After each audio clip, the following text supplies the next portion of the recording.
All right, everybody, Sheriff Mark Lamb here. I want to welcome you back to another podcast episode with FAIR, the Federation for American Immigration Reform. And I got another great guest for you. This one actually hits home for me, a very emotional one. I've been blessed to be the sheriff in Pinal County for the last 8 years. Decided to make another run for another office. Didn't go the way I wanted it to go. But before I could even do that, I had to make sure that we had somebody that was going to come in behind me that had the same mindset of securing our communities, upholding the law, protecting people's constitutional rights, and clearly, border security being one of those things. And so we approached one of our lieutenants, a man by the name of Ross Teeple, and he accepted the challenge. And boy, I tell you what, you worked your butt off over the last year and a half. And he has now been elected as the new sheriff, the 25th sheriff for Pinal County, Arizona. Yes, sir. It is my great pleasure to welcome not only my friend, but somebody who I really admire. And I'm really excited to see what he does as a sheriff. Ross Teeple. Good to see you. Sheriff Ross Teeple. Sheriff-elect Ross Teeple. And I was just thinking we need to get you an honorably retired badge here soon. I will need take to get it ordered. I will take it from you. Yeah. This is, look, I kept telling people when I was running for office, I just kept saying, the most important race for me, even more important than my own race, was the race for Pinal County Sheriff, which was Ross Teeple. And I'll tell you, you knocked it out of the park, and weren't easy shoes to come in behind, but you did it. And how does it feel? Feels good. And I appreciate you noticing that I worked my butt off, but that's always been my career. I think you and I talked about it the other day. The fact is I've always been looked at as the person that gets assigned the task and fixes a problem, and I'm not going to leave anything on the table. There was an issue with aviation and search and rescue, and I was approached. I took over that, got it fixed up, and just whatever problem the citizens face, whatever the problems the sheriff's office face, always give it my 1,000% effort onto it. And when you approached me about this, I thought, well, now my supervisors are the voters of Pinal County, so I'm going to give it 100% effort and make sure to carry it full metal all the way to the end. That's what makes you the best man for the job. Thank you. You absolutely deserved it, and because of that work ethic and your passion for law enforcement, your passion for border security, all those things, Pinal County has historically been a key role in it. Even though we're not a border county, Pinal County has played a key role in this border security issue here in Arizona. But before we get into all that, tell everybody, because now you're the guy coming in and now dealing with all of this. Tell everybody a little bit about yourself, what kind of background you have, and then we'll dive into some questions. All right. Well, I grew up south of here, Tucson, Arizona. I like to call myself an Arizona native, but I'm also a cop, so I'm a truth teller. And the fact that I was born in Michigan, I'm old enough that my mom thought she was 8 months pregnant, and she was back in Michigan dealing with a family issue, and she was not 9 months pregnant, so I was born in Michigan, even though I never lived there. Grew up in Tucson, Arizona, joined the Navy. I spent 4 years in the United States Navy. That's where I met my beautiful bride. We've been married 31 years this last October 16th. We moved to Pinal County in 2000. I worked for the Arizona Department of Corrections for 12 years, mostly at Iman complexes where the Supermax facilities are. And that's one thing that I go back to that experience, if I could just segue for a minute and tell you, when I worked at Iman complex, Cook Unit was a high medium prison. So that means we rate inmates from a 1 to a 5, 1 being like a bad check writer, 5 being a murderer. So Cook Unit is a 3-4 yard, or it was when I worked it back then, which means there's nobody in there that was a first-time offense. These are bad individuals, bad actors that have committed multiple offenses. Cook Unit was 1,038 inmates. They were all convicted sex offenders. At one time, we had 3 separate runs that were nothing but illegal alien convicted sex offenders, multiple times convicted sex offenders. And that was back then when I was working now. I talked to my friends at DOC that still work there, and they tell me that there's an entire prison now that's filled with illegal alien sex offenders. Boy, you just don't hear that in the media, do you? No, they don't talk about that at all. And the cost of just that, we're housing people right now in our prisons that should not even be in our country. If the borders were secure, we wouldn't have that issue. We were at the jail. It cost us $30,000 to house an inmate in our jail. It costs more at the state prison because it's a bigger government entity and there's more overages. So not only did they potentially victimize an American, they now are victimizing us again us, the taxpayer, by having to foot the bill for their behavior while they were in this country illegally. That's exactly right. Jeez. That- Well, I want to back up because talking about immigration, I think there's something unique about you is you're beautiful and just your awesome wife, Corinne. She is actually from another country. Yes, she is. And she, jokingly, she's the reason I got out of the Navy when I did. I'm a Desert Storm veteran. I served on a submarine during the Desert Storm. I was a sonar tech on the submarine, so I had a top secret crypto security clearance is what they call it. I met my beautiful bride and met her where all good Christians pick up their spouses in a dive bar in San Diego. she was... That's a story for another podcast. Yes, it is. After dark. But picked her up here. She was working as an au pair. She was on a student visa from France. But the one ironic part about it is she's actually half French, half Tunisian. Her father is from Tunisia, Africa. And people forget back then that Tunisia was an ally to Iraq. They still are. But back then, so when we started off with a fiancé visa, which is military members can apply to bring their spouses over with a fiancé visa. When I filled out the visa and the application and turned it in, Naval Investigative Services came down to the submarine and they told me, they said, hey, understand that she's half Tunisian. We're going to have to do a background check on her. And when the background check gets over, that's when you can have your top secret security clearance back. So basically, we're going to put you on a surface ship and you're going to be scraping barnacles off the side of a surface ship until her visa gets, or her background gets cleared. So I asked them, well, how long is that going to be? And I always remember the answer. They said, well, how long's the war going to last? So that when enlistment time came up, there was no option. I was done. Tired of scraping barnacles. Yep, honorably discharged from the Navy and moved back to Tucson, Arizona, which is my hometown. Found out in the time that I was gone that Tucson had turned real liberal. It's one of the reasons that we ended up moving to Pinal County where we could still be free. So we moved to America. But yeah, we went through the process of legally immigrating her. She is one of the most proud Americans you will ever meet. I love the fact that growing up in a suburb of France, she didn't even really drive a car. And now she has a 1-ton Patriot Blue mega cab that she hauls her horse trailer around with her everywhere. And she just loves the outdoor life. We've got 3 horses and a miniature donkey. And I swear, if I did believe in reincarnation, I'd want to come back as one of her horses because they are the most spoiled animals in the world. More than you. Yeah, that's exactly now there's you won the election.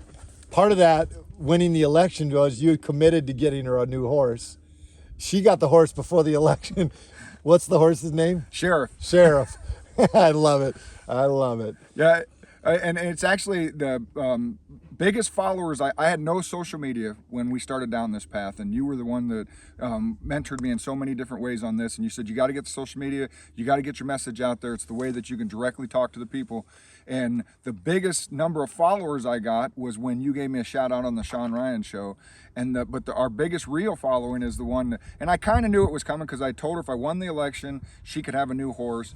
A friend of ours had a little colt at their place, and every time she would go to Coolidge, Arizona, she'd buy carrots and feed this little colt and watch it grow up. And one day when she left with her truck and trailer and she didn't have a horse on it, I kind of figured what was coming back.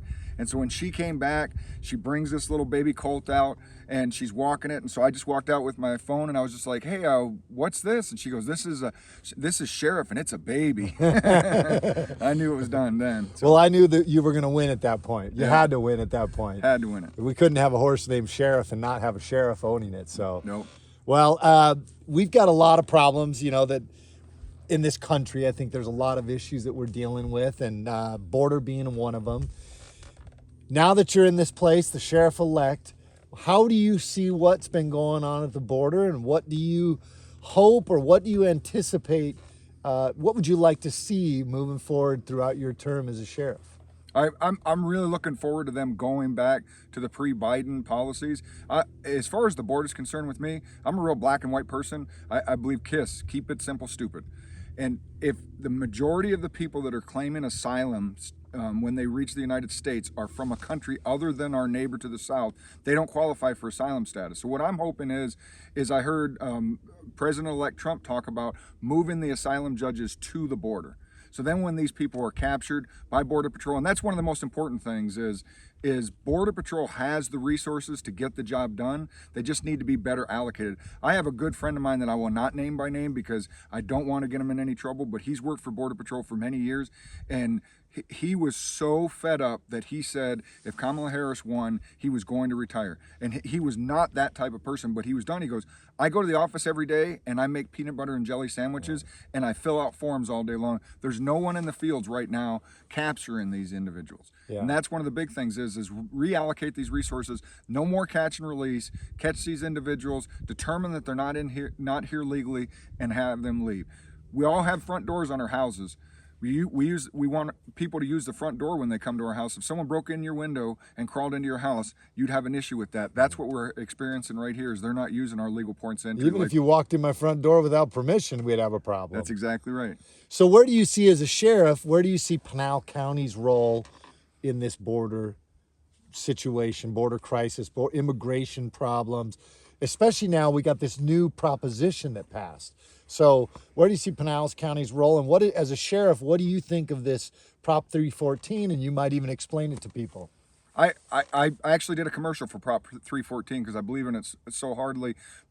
If it's not broke, don't fix it. Texas passed a local border security law, and basically the Arizona state legislatures, and in my terms, copied it and added to it and made some improvements. But it allows local law enforcement, if we can see conclusively and we have proof conclusively that someone entered the country illegally, we can stop, arrest them, and local judges can deport them. And there's also some additional penalties for fentanyl, which we all know is just destroying our country at just an astronomical rate. If the number of people that died every year from fentanyl died in a war, we would be out in the streets protesting it like they did during Vietnam. And yet we don't see that, and it's mass murder right now. So how do you see Pinal County filling in? I know that there's been a long, we've worked with the federal government with Stone Garden. What is your vision moving forward, and what do you hope to, kind of successes do you hope to see? One of the big successes that we're going to continue on what we're already doing now is just keep the pressure on the smugglers and the human traffickers in this area. Just keep the pressure on, and just know that we're going to enforce the law. We're not doing anything different than any other county, except that we're enforcing the laws that are already on the books. It's just that simple. The laws are there. We don't need new laws except for 314. We just need people to enforce the laws. And that's one of the big things is I know the national media says that Pinal County isn't a border county. Well, figuratively, literally it is, but figuratively it is not, because the poor people of the Tohono O'odham Nation, which is just south of us right here, they are victimized on a daily basis. I've seen it firsthand as the lieutenant over the aviation division. The cartel, by either force or monetary reward, is utilizing the poor people of the Tohono O'odham Reservation to bring their product in, whether it's drugs or humans. And the sad part about it is the cartel has shifted their business model in a lot of ways that we're seeing. It's no longer drugs as much as it is humans, and it's children. You can sell a pill one time, you can sell a child multiple times. The most evil action that I could possibly think of in this world, because I got into law enforcement to protect the children. You bring up such a sobering reality when you say it like that, and I've used that before too. How many times can you sell a fentanyl pill? Once somebody takes it, that's it. But women and children, they're selling them over and over and over again. And this is the result of bad immigration policies and failure to secure the southern border. Obviously, we've allocated a lot of resources over the last few years. Do you anticipate that the sheriff's office will continue to allocate aviation resources, human smuggling, anti-smuggling units, canines? What is your vision for the future on that? Yeah, absolutely. And just to segue back to, I know a lot about law enforcement. You and I were both deputies together kicking in doors in Santan Valley, and we've been doing this for quite a while. I know Arizona law enforcement laws. Title 13 is your criminal laws. Title 28 is your traffic laws. I didn't know a lot of the federal laws. One of the ones that you had to teach me about was the Hatch Act. When I agreed to run when I got my wife's permission to run for sheriff, and I agreed, one of the things I'd look at was I was managing 5 different federal grants to run our aviation division. We have a great lieutenant right now that's continuing to run that, and he's working on them grants so we can pay for our helicopter. Right now, 80% of the flying missions that we have with our Huey helicopter is in direct support of Border Patrol, and we want to continue on with that partnership. Speaking of the helicopters, I think a lot of people don't realize how many rescue missions the aviation unit does here in Pinal County, 60, 70 miles off the border. How many rescue missions we assist Border Patrol in? Yep. more than anyone realizes. We do 24-hour, 72-hour camping missions with them, where literally we go down into a Border Patrol camp and we have our helicopter there because it's so frequent for us to do rescue missions with them. That's one of the things. I was just out here last week assisting our anti-smuggling unit. They do an amazing job, and we ended up, well, I didn't. One of the detectives ended up interdicting a human smuggler that was coming through, and they had 2 different phones on them. They had their personal smartphones that had all their family photos and everything, but they didn't work because it's on a different carrier system. But that's all of their personal stuff. But then they had a flip phone that was provided to them by the cartel. Both of the flip phones that I saw had 2 numbers taped onto them. One was the number for the coyote that they were supposed to call when they got to the drop point. The second number was 911, to remind them that if they got lost out there, if they lost water, if they broke an ankle, that they knew what the American emergency number is. And we get them on a regular basis just south of here. I think a lot of people don't realize that. You know, that if you're out in that desert area on the reservation, all this stuff that right where we're at right now, if you were to call 911, it would go to Border Patrol. I remember the chief was on the helicopter one day and they got a call for a guy that the cartels had left for behind. And they gave him kind of the coordinates, took him a little bit to find him. When they finally found the guy in the helicopter, they dropped the helicopter. They had to give the guy 3 bags of IV to bring him back. While they were giving him that guy the IV, there was 7 more 911 calls on the board for lost, injured, or left behind smugglers. So I think it is a tremendous lift for not just us, but Border Patrol dealing with all the folks that are left behind in the desert. You know, and sadly, we had to get one. I think you were the lieutenant over at the time when we had to go down and help Border Patrol for a lady left behind, and it ended up being a body removal. Yes, sir. She died before we were able to get there. So, yeah, that's a big challenge. What else does Sheriff-elect Ross Teeple want to accomplish as a sheriff over the next? I anticipate you're going to be here for a long time, but let's start with the next 4 years. What do you hope to accomplish over the next 4 years? Well, and this is very local, is you did a great job of getting the deputies increased pay, equitable to the valley agencies, and it's done a great job for morale and retention. And I just want to continue on with that and get our detention officers a pay raise that they so desperately need right now. That's the first thing right out of the gate. I'm glad, because that was probably the most important thing I had on my list too as I was leaving the office, was making sure that we got those guys the raise. And I know that you're a big guy you're huge on the Constitution, protecting the Constitution, the Second Amendment. I know you want to protect people in your community, the border included, immigration. I'm so excited to see what you do as a sheriff. I think that your experience and just the person that you are gives you that understanding, the humanity, but also, you know, you're strong and you stand on your own 2 feet, and you understand that you're the sheriff. And this is your job to protect the community, and I'm just really excited to see what you do over your career as a sheriff. I appreciate it. We'll keep you safe. I appreciate it, because I still live in the county. I appreciate it, and I look forward to seeing what you guys are going to accomplish over the next 4 years, as it relates to the border and as it relates to border security, immigration, and just know that anything that FAIR can do for you, you know, they're always here for you. They've been around for a long time, and I imagine they'll be around for a long time, and helping sheriffs like yourself try to get the information they need and the support they need to be able to help combat this border crisis and human smuggling and all of that. So, and I don't even call it a border crisis at this point. I mean, if you look at the last 3.5 years, it's an invasion. Yeah. As I said, I served in Desert Storm. The whole world recognized that when Saddam Hussein sent 85,000 people into another country, that was an invasion. We've got, by my conservative estimates, 12 million people cross this border in the last 3.5 years. That, by definition, is an invasion. The majority of the individuals that I contacted when I was a lieutenant over aviation and search and rescue, rescuing them out in these deserts, the majority of them, by far 80%, were military-aged men. Yeah. Yeah, and they're coming from all over the world. That's what I told somebody. What has changed over the last 2 decades, you've probably seen it too, is it was predominantly people coming from Mexico or maybe Guatemala, But now it's all over. You know, they're coming from Africa, Ukraine, Russia, Iran, Afghanistan, Uzbekistan. They're coming from China. They're coming from all over the world. And they're landing right here in this great state of Arizona. And part of the byproduct is what you see behind. And people may at home maybe not be able to see this clearly, but just the amount of clothes and trash and debris that are in through this area.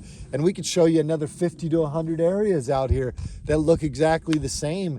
This is the byproduct, just one of the many byproducts, negative byproducts of having a broken border and an immigration system that isn't working. So good luck to you, sir. I hand off the baton to you. And like I said, I'm excited to see what you do. And any parting words for these folks? Nope, just want to thank you for a very honorable service. The citizens of Pinal County were very well served by you. We were safe by you. A lot of people do not realize that we are the safest large county in Arizona due to your leadership, and we appreciate that. The employees of the Pinal County Sheriff's Office appreciate that, and they appreciate the way that you treated them with respect in all these years, and hats off to you, Sheriff. Thank you. Good. Thank you, Ross. You're welcome. Appreciate it. God bless everybody. Stay tuned for another episode.